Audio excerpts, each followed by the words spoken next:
name is Jason from Game-Rave.com, and this is Game-Rave TV. So way back in episode 22, I created the first subset collecting episode, focusing on the Age Tech Budget series. A collection of $10 games to sort through, there were winners and losers among the bunch. Somewhat recently, Game-Rave TV briefly covered one of the losers from the group, bowling, during our aptly named bowling subset collecting episode. Today, I decided that it was high time a winner be brought forth, and it truly is a timely game. Released under the moniker shooter Starfighter Sanvein, the Age Tech port is an arcade game in its purest form. The entire game is based around time rather than health. You're given a base 600 seconds to start and a hexagonal floor plan. Two types of spaces occupy the board, enemy panels and boss panels. Like the immortal military madness before it, defeating enemy panels will allow weapon boosts inside adjoining panels. For example, your first two fights will have your ship at level 1 power, since they were originally 0 panels active, and then just 1 panel active. However, choosing a panel that touches both of the previous raises your weapon to level 2, and so on.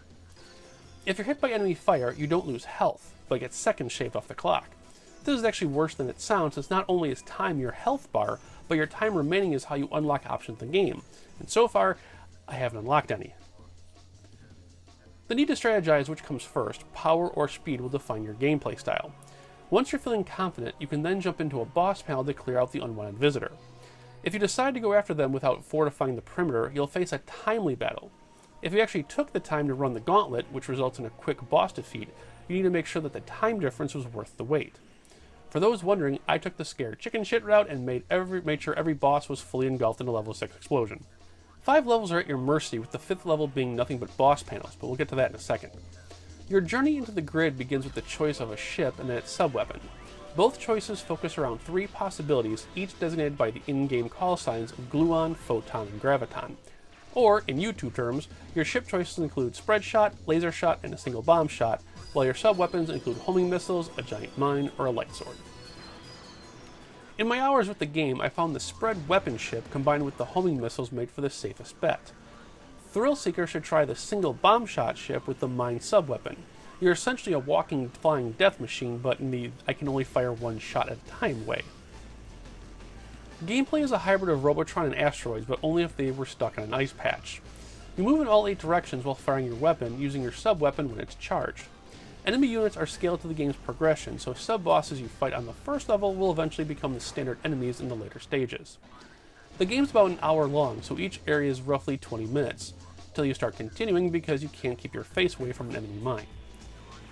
The graphics and music are pure 2000 era, with Tron-like color palettes, that tried and true Japanese shooter theme of just slapping words, graphics, and numbers everywhere on the goddamn screen, and of course, the obligatory crazy naming schemes for the bosses. The best part is that it all works, and it works beautifully. For a game so focused on just time as its play mechanic, Sanvein is unnaturally flawless in its simple visuals and techno soundtrack. There are few non-story driven games I can think of where I was personally invested in the first minute of gameplay. Probably the biggest shocker of all comes in the final moments of the game, where the developers created one of the greatest, most sly means of flipping the script, and better yet, it happens in steps. The first step is the final stage itself, a single 7-piece hexagon where each panel is a previous boss character. Now, after 45 minutes, the strategy of whittling down bosses by panel proxy is ingrained in your brain. Since they're all bosses, I decided to go in the 2-tier path, allowing me to never be a level 1 after the fight. However, upon defeating the last boss in the upper right panel, the final boss appears in said panel, which means I was only a max level 3. Had I foregone the power concept and properly encircled the middle panel, I would have had a level 6 weapon to use. The second step, and the most devious move of the entire game, is that the final boss literally flips the game mechanic. Going gung-ho, balls first, flying, and guns blazing will only create a boss fight where you are grossly outgunned and outmaneuvered by its weapon sets. The only way to truly finish the boss off is to just be patient. He matches your volley threefold, so after 45 minutes of moving as fast as you can, you now have to calmly run and only slightly gun him, which allows you to easily dodge his now sparse bullet hell. Once he's finished, you'll get your final score and game credits. The game does have one intriguing way of punishing the player as well. If you die, and you'll die at least once, the game will no longer show your score until the game finally ends via completion or continuing. This sounds dumb at first, but when you need to know your score so you know if you're close enough to unlocking in-game items, it's a face worse than a corrupted save. What makes it even better is that Sanvein is an almost invisible game in the collecting world. The game can still be had for its original $10 price tag, even new with shipping.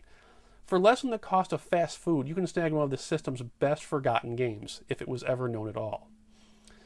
When all is said and done, Starfighter Sanvein is one of those rare games where everything just falls into place. It's a short romp with fast gameplay, great visuals and audio, and a perfect price point.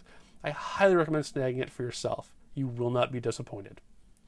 Alright guys, that does it for this week. We'll see you next week. As always, leave comments below. Let me know if you've ever played the game, and so forth. We'll see you next week, and as always, play, laugh, and love.